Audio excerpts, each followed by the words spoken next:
হয়তো আমি প্রপারলি শিক্ষিত নই সেই দিক থেকে, না হয় আমি একটু স্বল্প শিক্ষিতই রইলাম, কিন্তু আমি যেটা চাই সেটা হচ্ছে আন্তরিকতা।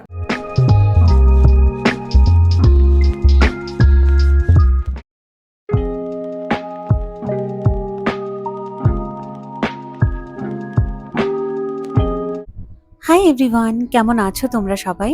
সেঁওতি স্টোরিজের একটা নতুন ব্লগে তোমাদের জানাই স্বাগত আর অনেক অনেক ভালোবাসা।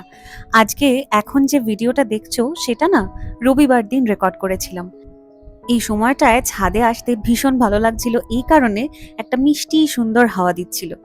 আর সকালবেলায় উঠে ছাদে এসে যখন দেখি যে এরকম সুন্দর সুন্দর ফুল গাছ রয়েছে আর সেখানে নতুন ফুল, তারপরে নতুন কুঁড়ি, এই সবকিছুই যেন মনটাকে আনন্দময় করে তোলে।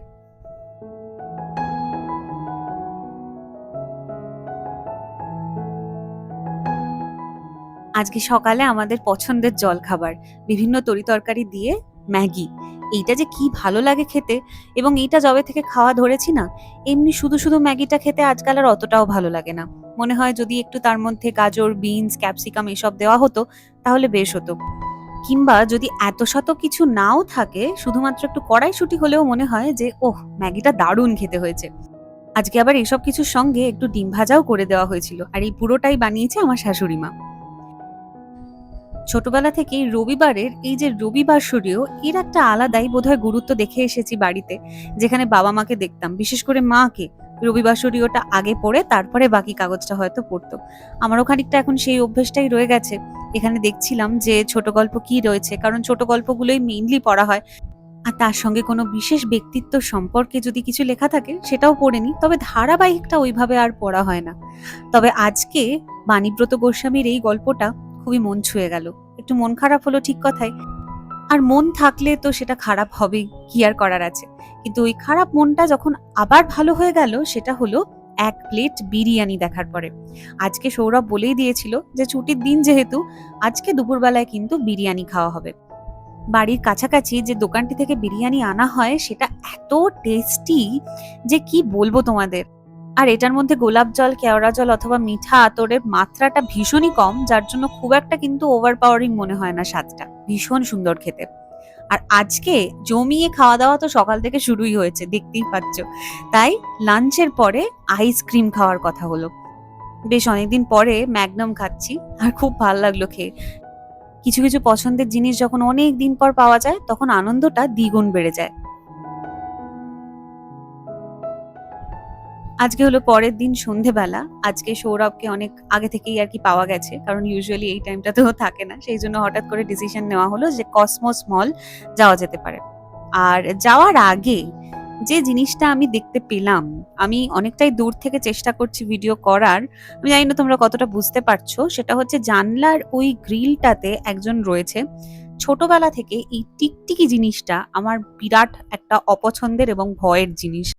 আর আমি যে ওদের দেখে ভয় পাই সেটা বোধহয় ওরা খুব ভালো করেই জানে, তাই সবসময় আমার সাথেই এনকাউন্টারটা হয়ে থাকে ওদের। বাড়ি থেকে বেরোনোর সময়তে দেখো কিরকম ভাবে এই নয়নতারা গাছটায় কত সুন্দর সুন্দর ফুল এসছে। এরকম আরো দুটো জায়গাতে না এই নয়নতারা গাছটা হয়ে রয়েছে, আর সেটা দেখতে যে কি ভালো লাগছে। এবারে ঠিক করেছি ব্যাঙ্গালোরে যাওয়ার পরে একটা নয়নতারা গাছ রাখবো। এই দিকটায় যেমন ছোট্ট একটা জায়গা জুড়ে হয়ে রয়েছে, তেমনি ঠিক এই পাশে দেখো কতটা জায়গা জুড়ে হয়ে রয়েছে। আর এখানে আবার সাদা নয়নতারাটাও রয়েছে। আমার একটা জিনিস ভেবে সত্যিই অবাক লাগছিল, এই গাছটার বোধহয় কোনো অভিমান নেই, কোনো দুঃখ নেই, কোনো কষ্ট নেই। সম্পূর্ণ অযত্নেই কিন্তু ও কিরকম ভাবে বেড়ে উঠেছে। আর আমাদের ক্ষেত্রে দেখো, আমরা যখন কারোর সঙ্গে সম্পর্ক যত্ন না করি তখন কিন্তু সেই সম্পর্ক ঠুনকো হয়ে যায়। বিভিন্ন মানুষের অভিমান হতে থাকে, হ্যাঁ আমার তো একটা খোঁজও নিস না, যোগাযোগই করিস না। কিন্তু এই গাছটা সত্যি অনেক কিছু শেখার আছে গাছটা থেকে। চলে এসেছি আমরা কসমোস মলে। আর এই কসমোস মলের এই যে একটা সাজানো গোছানো ব্যাপার দেখছিলাম, এটা পরে জানতে পারলাম আমার পিস্তুত ননদের কাছ থেকে, যে এই সাজানো গোছানোটা পয়লা বৈশাখ থেকেই রয়েছে। কবে পয়লা বৈশাখ কেটে গেছে, কিন্তু আজও এই সুন্দরভাবে সাজানোটা রয়েছে বলে দেখতে কিন্তু বেশ মজা লাগছিল। কলকাতায় সাউথ সিটি মলেও যেমন দেখেছিলাম, সেই কবে ক্রিসমাস হয়ে গেছে, তারপরে নিউ ইয়ার হয়ে গেল, নতুন বছরের ৩-৪ মাস কেটে গেল, কিন্তু সেই ক্রিসমাসের সাজানোটা কতদিন ধরে চলছিল। যাক, এরকম তো এক একটা জিনিস আমরা দেখেই থাকি রাস্তাঘাটে। এখান থেকে আমরা হালকা কয়েকটা জিনিস নিয়েছি পছন্দ মতন। আর যে জিনিসটা দেখতে খুব ভালোবাসি সেটা এলাম ঠিক কথাই, কিন্তু কোনোদিনই এই শপিং মল থেকে খুব যে পছন্দসই কানের দুল আমি নিয়েছি তা কিন্তু নয়। বরং এখন পছন্দটা খানিকটা এই স্ক্রাঞ্চিগুলোর দিকে চলে গেছে। মানে হেয়ার ক্লিপের থেকেও এই জিনিসটা আমার আজকাল ভীষণ বেশি পছন্দ হচ্ছে। একটা জাস্ট ক্যাজুয়াল বান করে এই জিনিসটা দিয়ে দাও, কিরকম সুন্দর একটা লুক ক্রিয়েট করবে। দেখতে কিন্তু ভারী মিষ্টি ছিল, কিন্তু তারপরে এইটা হাতে নিয়ে ভাবতে বসলাম, এটা আমি কিসের সাথে পরবো, আমার কি এরকম কোনো জামা আদপেও আছে? তো এইসব কিছু ভাবতে ভাবতে ভাবলাম থাক, জায়গার জিনিস জায়গায় থাক। এটার পরে আমরা চলে এসেছিলাম টপ টি হাউসে, মানে জাস্ট কসমোসের অপোজিটেই। তোমাদের সঙ্গে আগেও একবার শেয়ার করেছিলাম, টপ টি হাউস বলে একটা খুব সুন্দর দোকান আছে, ছোট্ট খাট্ট, কিন্তু খানিকটা কেবিনেরই মতন লাগবে।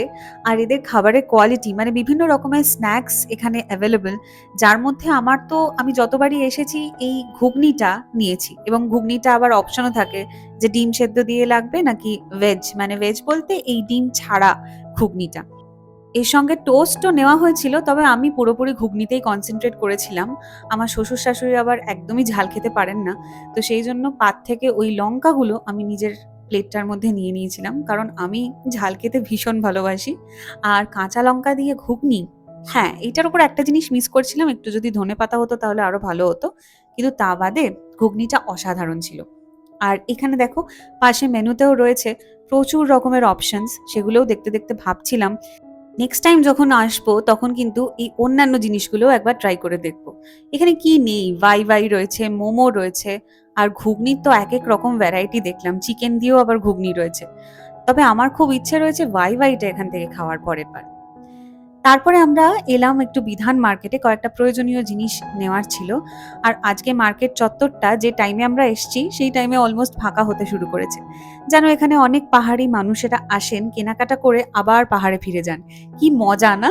পাহাড় থেকে নামলেন, 2-2.5 ঘন্টা মতন লাগবে, তারপরে এই হংকং মার্কেট, বিধান মার্কেট চত্বরে কেনাকাটা করে আবার তারা পাহাড়ে ফিরে গেলেন।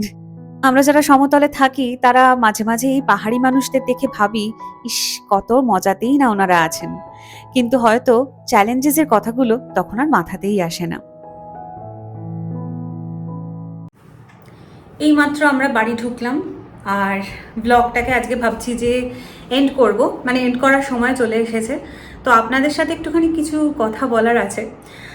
তার আগে এটা জানাবেন কমেন্ট সেকশনে যে কলকাতায় যারা থাকেন তারা এখন কিরমভাবে রয়েছেন। মানে শুনছি মারাত্মক গরম, কারণ প্রতিদিনই মায়ের সাথে কথা হয়, মা বাবা বলেন যে মারাত্মক গরম পড়েছে, পারা যাচ্ছে না। তো আপনাদেরও নিশ্চয়ই প্রচণ্ড গরমে নাজেহাল অবস্থা।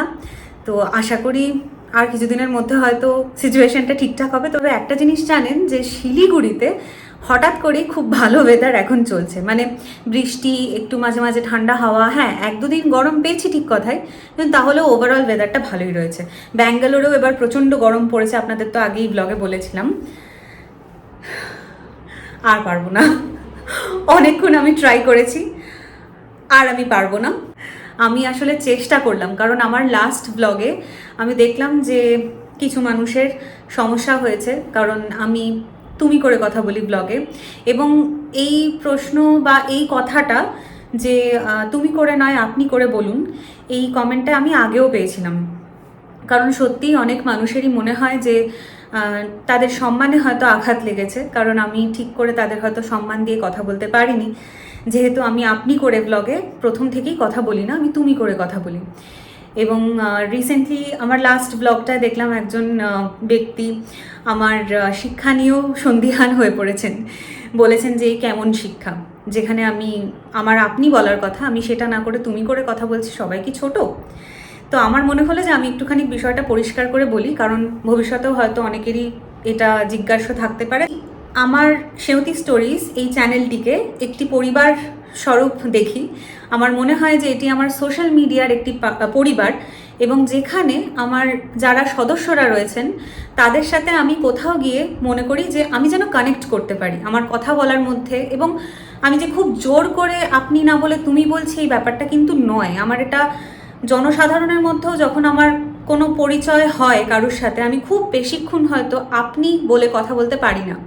আমার সমবয়সী যদি কেউ হয় বা আমার থেকে বয়সে আমার কাকা স্থানীয় অথবা আমার মাসি স্থানীয় কেউ যদি এরকম থাকে, তাহলে তাকে আমি খুব বেশি সময় ধরে আপনি করে কথা বলতে পারি না। আমার শ্বশুরবাড়ির মধ্যেও কিন্তু এরকম অনেক পরিচিত মানুষ রয়েছেন যাদের আমি প্রথম থেকেই তুমি করে কথা বলি, এবং তারা আমার সম্বন্ধে যে কথাটা বলেছেন সেটা না আমি অনেক সময় আমার ভিডিওর কমেন্ট সেকশানে পেয়েছি।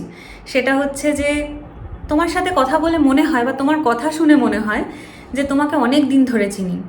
আমি সামনাসামনিও যখন কথা হয়েছে কোনো মানুষের সঙ্গে, তাদের একটা ফিডব্যাক আমার হাজব্যান্ড সৌরভের মধ্যে দিয়ে পেয়েছি। সে আমাকে পরে বলেছে যে জানিস আজকে ওর সাথে কথা হচ্ছিল, ও বললো যে কি ভালো লাগলো সেঁউতিদির সাথে কথা বলে, মনে হলো যেন কবে থেকে চিনি।